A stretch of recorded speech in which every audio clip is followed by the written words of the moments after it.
Ladies and gentlemen, episode 2. I didn't expect to do another one, but it seemed that enough people looked at it and I'm still interested in talking about it. So here's episode 2. As I said in the last video, I'm not going to be heavily detailed in this.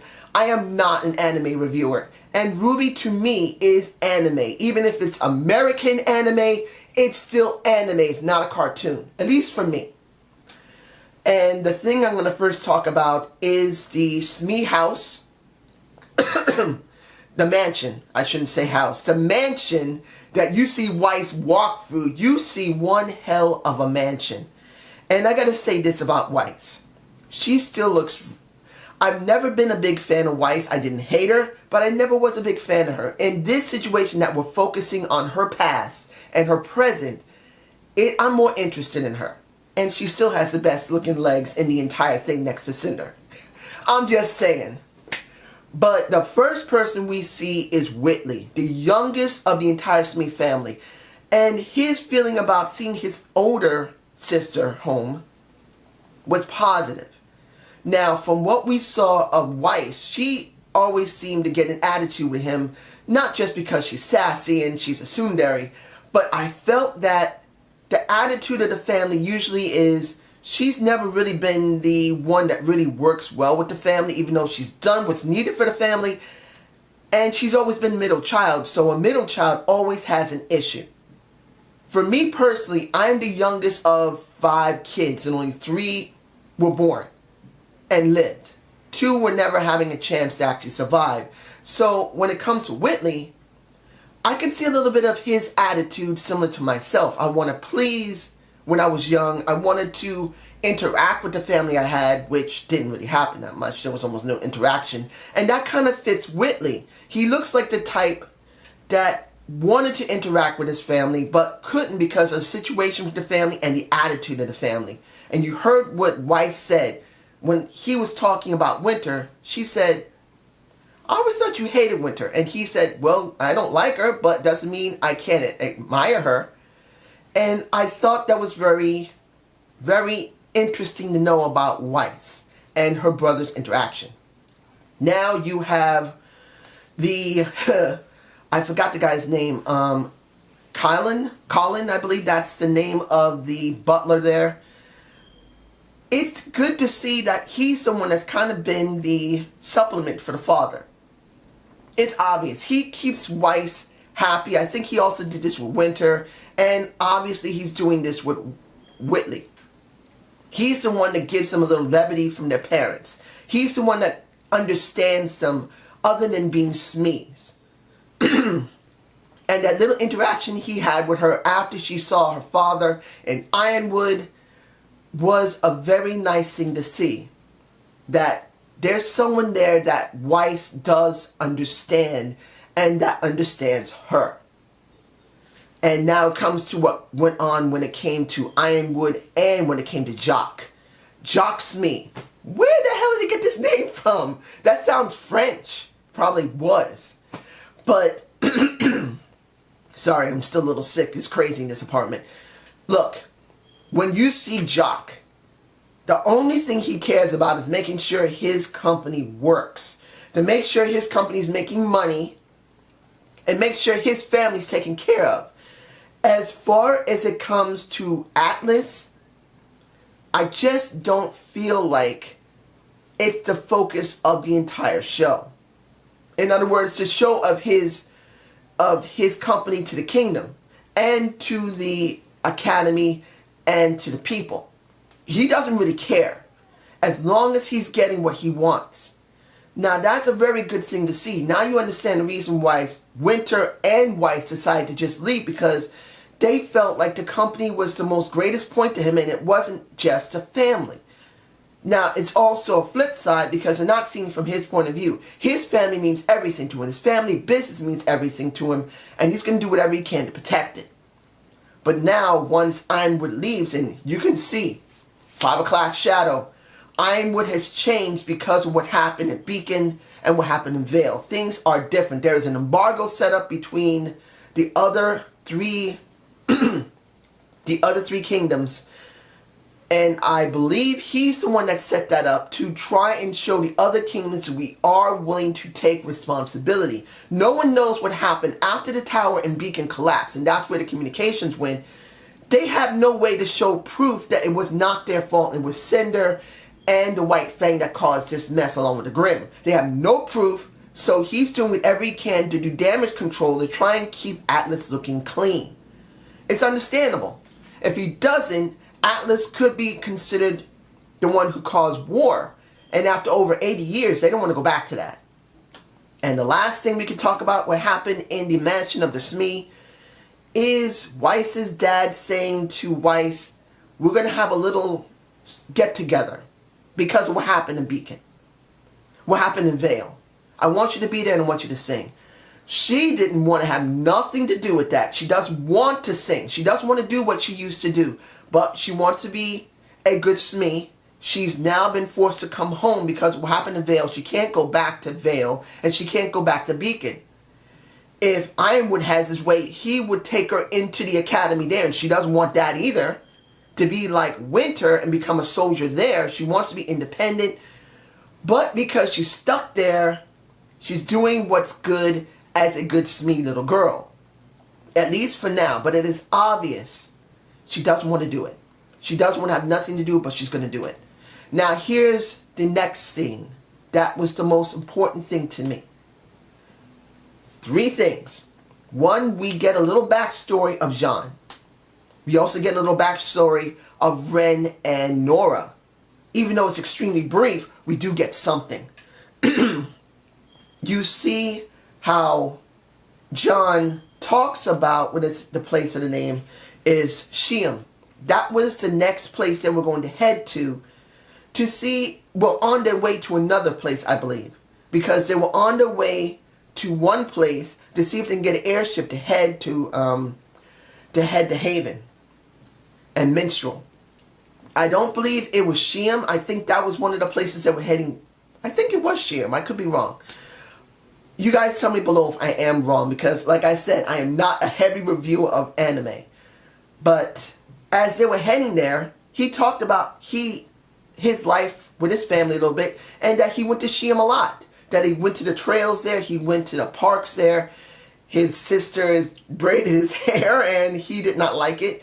And Nora made it very clear. She pretty much said, now that makes some sense. You had 7 sisters. And that's something you wonder. How much has he been influenced by his sisters?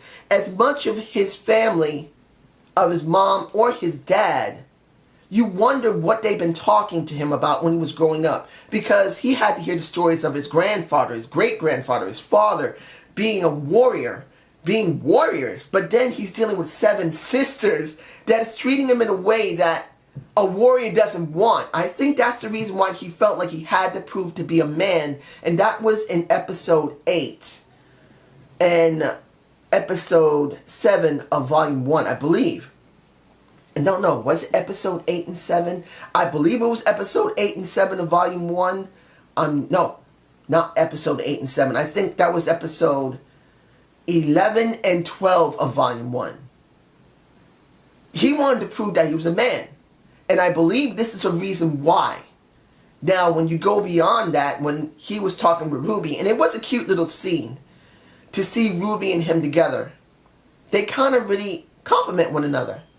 But then when they saw Sheem destroyed, they freaked out and they ran to try and find anyone alive. And they did. They found 1 huntsman alive. And I'm not going to cover that much about the huntsman until the end of this review of episode 2. Because it's something I got to say as a theory.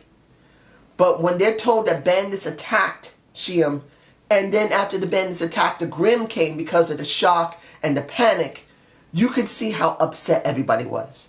And then while they were talking about how to get him to the next village, and Ruby saying she wants to run ahead and try and find someone that might be able to help ahead of time, and John saying, let me and Ren carry him, he dies. Ren gets upset and walks away and said, we need to get out of here.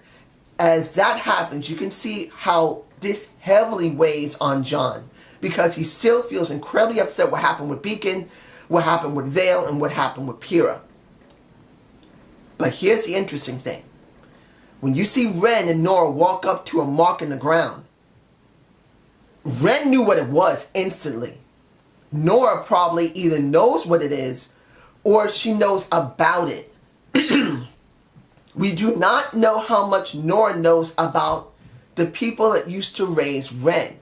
Now, either they were both raised by these same people who were bandits or clan, or Ren directly was raised by them. I'm wondering if they were both raised or not. I think Ren might have been raised by them, and then he met Nora after that. That's my theory. But it's hard to tell. The last thing we're going to talk about is the theory. We already know that Pyrrha is dead. But we don't know the circumstances of that death. When you see the last scene of, and the middle of the show, of this episode, when you see Ruby starting to dream about Pyrrha and then hearing her calling John, it's not just that she's dreaming of Pyrrha and her death. She's hearing Pyrrha call John. Not Pyrrha dying and her just directly dreaming about Pyrrha. There's more to it. The way the dream looks, it looks like basically the Grimm coming out of the ground in episode 1. It kind of looks like that. And then after that is over and she walks off where she was sleeping. She was laying down, and the second time she had the dream. And then she heard Pyrrha's voice when she woke up and went to find out where the voice came from. She found John practicing, looking at a video on his scroll. To me, this upset me very badly. As I said in my first video, there were two people I really got very attached to. It was Pyrrha and Yang. I still love Yang, and I can't wait to see what's going to go on with her. Yang to me means the most because she has similar attitudes as myself. She cared about trying to make sure everyone was taken care of. As much as she was a thrill seeker, as much as she cared to do what is right as a huntress, she was kind of like myself. She cared about doing the right thing for the ones she cared about and was willing to do whatever it took. That kind of is my personality. But when it came to Pyrrha, it was also my personality. A certain attitude of respect, dignity, showing ideals, showing innocence. I may not look it, but I have an attitude of innocence. And that upset me, seeing that video and seeing not only that he still trains with it and focuses on remembering Pyrrha as his teacher and his friend, but the video showed how much you can see. Obviously she wanted to tell him I love you, but she couldn't bring herself to doing it because she felt like, I guess, that it was not the proper time to do that on a video. She really wanted to say it in person, to say I love you, John. That scene that we got in episode 12 obviously shows that she had no time to say what she truly wanted to say. She truly loved this man, and she knew that he cared for her. And the only thing she could do was give him a kiss, hold him in her arms, and then shove him into a locker to save his life. And you could see from John that he could never stand that at this moment. He's still healing from it. He hasn't let her go. It's not just his attire that he's wearing. It's his mentality. So the last thing I want to talk about is Pyrrha herself. Look, I know Rooster Teeth generally said that Pyrrha is dead. But as in the Matrix, if anybody's ever seen the Matrix Reloaded, the Oracle had talked to the architect. I can't remember his name. But he said at one point with her, there are certain levels of life we're willing to take. That could be near death for us, but we're willing to take it to survive. I have this feeling. You guys can tell me if I'm totally wrong, but this is my feeling. Pyrrha is dead. She died. We saw her get killed. But look at this guy who died in Sheem. Bloody beyond recognition. So how come you didn't see him disintegrate? There's something wrong here. If Nora's saying should we bury the guy, how come there is nothing coming from his body? My guess is this. People who use dust weapons eventually become dust themselves. But there's got to be a little bit more than that. Because if the Grimm disintegrate like dust, and people disintegrate like dust, there has to be some symbiosis. That means what RWBY is seeing, and I could be wrong, you guys can tell me below. I have a feeling because RWBY is one of those special type of people who's a silver-eyed warrior, one of the powers she has is to destroy the Grimm. But also a power that she might have is to see the Grimm in a certain state. And what we were seeing was a after effect or a piece of Pyrrha still alive. Does it mean that Pyrrha's alive? 100% no. But there could be a part of Pyrrha alive that RWBY's tuned into. Because there's no way this guy could die and have blood from his mouth and his chest and Pyrrha becoming what she was. Because she was disintegrating like dust. There has to be something more going on. But this is just my point of view, ladies and gentlemen. You guys tell me below. I hope you enjoyed this review of RWBY Volume 4 Episode 2. Have a good day. Have a good night.